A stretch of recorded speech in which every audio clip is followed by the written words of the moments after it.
Chief অ্যাডভাইজারের নেতৃত্বে মিটিংটা হয়েছে। সেখানে হোম অ্যাডভাইজার ছিলেন, আইজি মহোদয় ছিলেন, principal secretary, cabinet secretary, home secretary ছিলেন, PSO of armed forces division lieutenant general Kamrul Hasan ছিলেন, মিলিটারি সেক্রেটারি ছিলেন, এবং আর খোদাবক্স চৌধুরী যিনি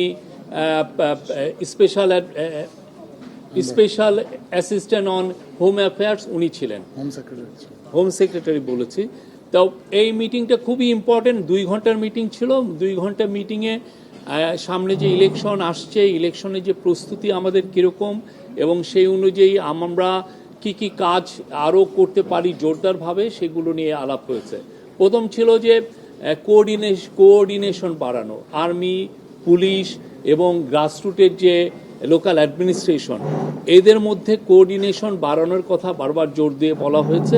এবং এই কোঅর্ডিনেশনটা লোকাল লেভেলে এবং এটা একটা ন্যাশনাল লেভেলে, দুইটা জায়গায় খুব দ্রুততার সাথে এটা কোঅর্ডিনেশন বাড়ানোর বিষয়ে জোরদার করে বলা হয়েছে।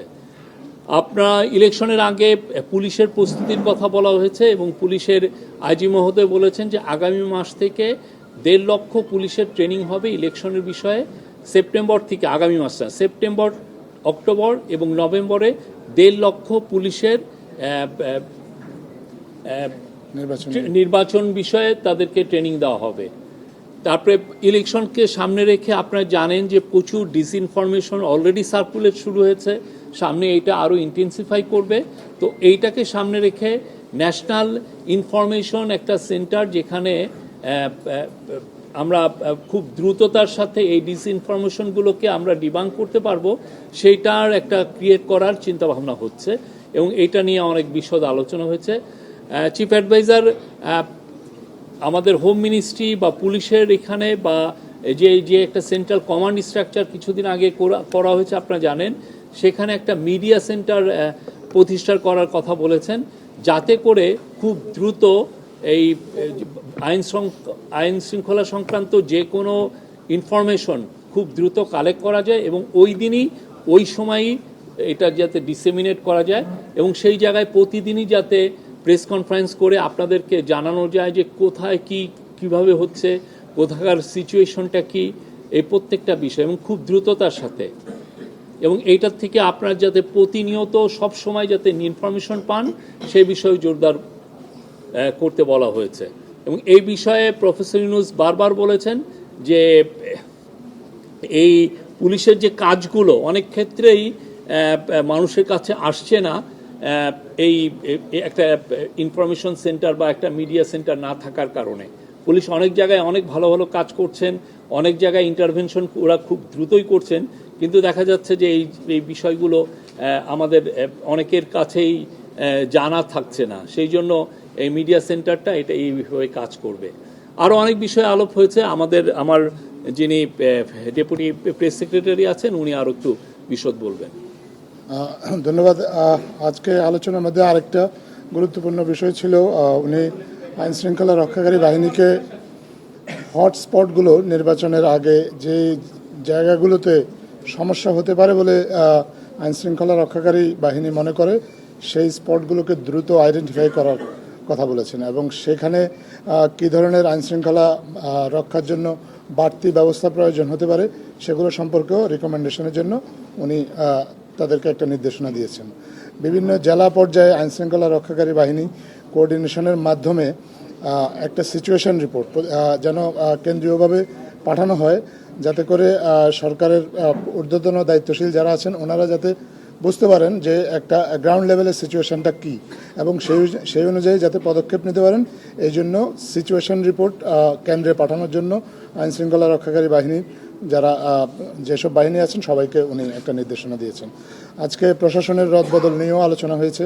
নির্বাচনের আগে আপনি জানেন যে প্রশাসনে একটা রদবদল আসন্ন, এই রদবদলটা কী প্রক্রিয়ায় হবে সেটা নিয়ে আলোচনা হয়েছে এবং সে বিষয়ে কিছু সিদ্ধান্ত হয়েছে। মোটামুটি এই হচ্ছে আজকের আলোচ্য বিষয়। এর বাইরে যদি এখন আপনাদের কোনো প্রশ্ন থাকে না, আরো দুইটা বিষয় সেটা বলছি। একটা হচ্ছে যে আজকে ইউএস অ্যাম্বাসাডার, ইউএস চার্জে অ্যাফেয়ার্স টেসি অ্যান্ড জ্যাকবসন আজকে প্রফেসর ইউনূসের সাথে কল অন করেছেন এটা খুবই একটা সৌহার্দ্যপূর্ণ একটা পরিবেশে মিটিং হয়েছে। সেই মিটিংয়ে ইউএস এর বাংলাদেশের যে ট্যারিফ টকস, তারপরে কাউন্টার টেরোরিজম, আমাদের ইলেকশনের প্রস্তুতি, কনসেনসাস কমিশনের যে ডায়ালগগুলো হচ্ছে সেগুলো নিয়ে কথাবার্তা হয়েছে। প্রফেসর ইউনূস পুরো ইউএস চার্জ দ্য অ্যাফেয়ার্সকে জানিয়েছেন যে বাংলাদেশ গভর্নমেন্টের, ইন্টারিম গভর্নমেন্টের টপ প্রায়োরিটি হচ্ছে কাউন্টার টেরোরিজম, এবং উনি বলেছেন টেরোরিস্টদের ব্যাপারে এই গভর্নমেন্টের জিরো টলারেন্স, কোনো ধরনের কোনো টলারেন্স টেরোরিস্টদের প্রতি শো করা হবে না, জিরো টলারেন্স। উনি এটা ব্যক্তহীন কণ্ঠে জানিয়েছেন। আর আজকে আপনি জানেন আজকে রাতে আমাদের প্রতিনিধি দল ইউএসএ যাচ্ছেন।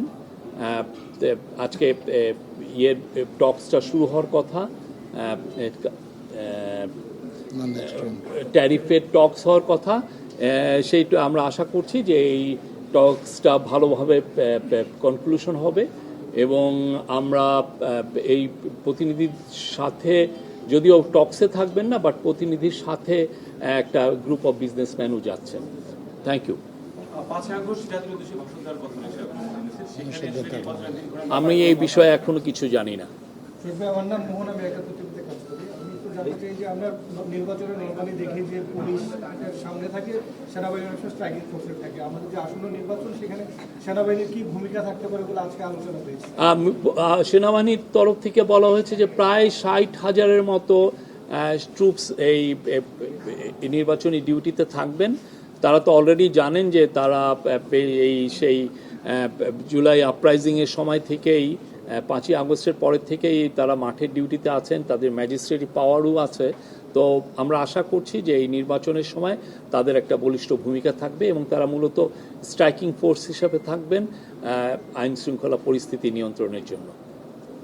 একটা প্রশ্ন, আমার নাম রোমান, আমি প্রথম ভাই বলছিল যে যেসব স্থানে অর্থাৎ বিশৃঙ্খল পরিবেশ সৃষ্টি হবে সেই সব স্থানে আইন শৃঙ্খলা বাহিনীর সদস্য মোতায়েন থাকবে এমনটা আমরা দেখছি। যে সম্প্রতি প্রধান উপদেষ্টার সাথে রাজনৈতিক দলগুলোর বৈঠক শেষে তারা সেখানে পরামর্শ দিয়েছেন যে আমাদের যে গোয়েন্দা সংস্থা যারা রয়েছে তারা আগে থেকে যেখানে ঘটনা ঘটে সেটি কিন্তু জানতে পারে না। তারা উদাহরণ হিসেবে তুলে ধরছেন গোপালগঞ্জের ঘটনা, বিভিন্ন জায়গার ঘটনা, যে ঘটনা ঘটার পরে আইন শৃঙ্খলা বাহিনী জানতে পারে, তার আগে যে গোয়েন্দা সংস্থার কাজ সেই সব, যে সচিবালয়ের ঘটনা সম্প্রতি ঘটছে। তো এইসব বিষয়ে কোনো আলোচনা হয়েছে কিনা, যে ঘটনাগুলো আগে থেকে কিভাবে জানতে পারে না, যে এই ধরনের একটা পরিস্থিতি এখানে তৈরি হবে, সেটি যেটা আগে থেকে কেন ব্যবস্থা করতে পারছে না, এগুলো নিয়েও আলাপ হয়েছে। আমাদের যাতে ইন্টেলিজেন্স এজেন্সিগুলো তাদের কাজ জোরদারভাবে করতে পারে, এবং ইলেকশনের সময় যাতে আমাদের ইন্টেলিজেন্সের কোনো ধরনের কোনো উইকনেস না থাকে সেই জন্য বলা হয়েছে, এবং এই ক্ষেত্রেও আমাদের যাতে কোঅর্ডিনেশনগুলো ভালো হয় সেই জন্য বলা হয়েছে।